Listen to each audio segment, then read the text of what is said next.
Today on Southern Accent Foods, I'm going to have a look at these two brands of frozen mac and cheese. First, I'm trying the cheapest one I could find, the Michelina's.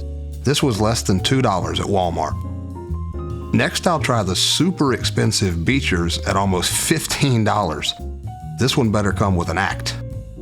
There's only two categories, the cheese sauce and the noodles. Each can get up to 5 points for a total of 10 possible points. I'm moving right now, so I'm actually in a hotel and the microwave stuff is perfect. Stick around because I've actually got a third mystery brand I'm throwing in. I'm eager to try it for a very specific reason. Also, remember that this is an exhibition, not a competition. Please, no wagering. Let's get started with the Michelina's. All these are cooked in the microwave according to the package directions. Opened up from frozen, here's what it looks like. You have to stir it up part way through the cooking. Clearly, it doesn't look very good. It's not much better when it's done. The sauce for this one is thin, and boy does it taste atrocious. It doesn't even taste like cheese. It has a chemical sort of base note, something like a cross between kerosene and rat poison. 1 out of 5 for the cheese. The noodles aren't very good either. They're still cold in some places and almost burned in others. They're also very much overcooked, almost falling apart. 1 out of 5 for the noodles for a total of 2 out of a possible 10. Ghastly bad. This is only for college students and people with no teeth.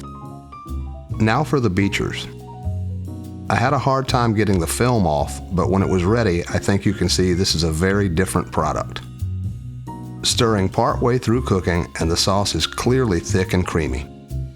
It also smells fantastic. There's some kind of Cajun spice blend or something in here. Finished cooking, and everything is great. This is a pasta you can really get a fork in. The penne noodles aren't traditional, and I'm taking a couple points off because they weren't totally cooked through, but this is leagues better than the Michelina's. I'm giving the sauce 4 out of 5. It was perfectly creamy, and I like the spice. The noodles get 3 out of 5. Penne is not traditional in a southern mac and cheese, and the noodles were slightly undercooked, but this is an awesome frozen mac and cheese. 7 out of a possible 10. Next, I have a bit of a ringer. This is technically in the refrigerated section, not frozen, so I won't include it in the scoring. I'm eager to try it because it says American cheese. That's going to mean either sodium citrate or sodium phosphate, which translates to a creamy sauce. And sure enough, there it is, right there on the label. This cooked up perfectly smooth and creamy with a much better cheese sauce than the Michelina's. Let's look at the scores. This one was easy. The Michelina's was terrible, scoring 2 out of a possible 10. Stay away. The winner was the Beecher's with 7 out of 10, but it's also 7 times the price. It's spicy, which I love. It's definitely a gourmet take.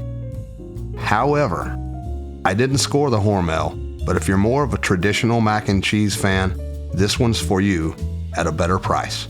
You could cook this up in the microwave, put it in a baking dish with some grated cheese on top, and put it under the broiler for a good crust.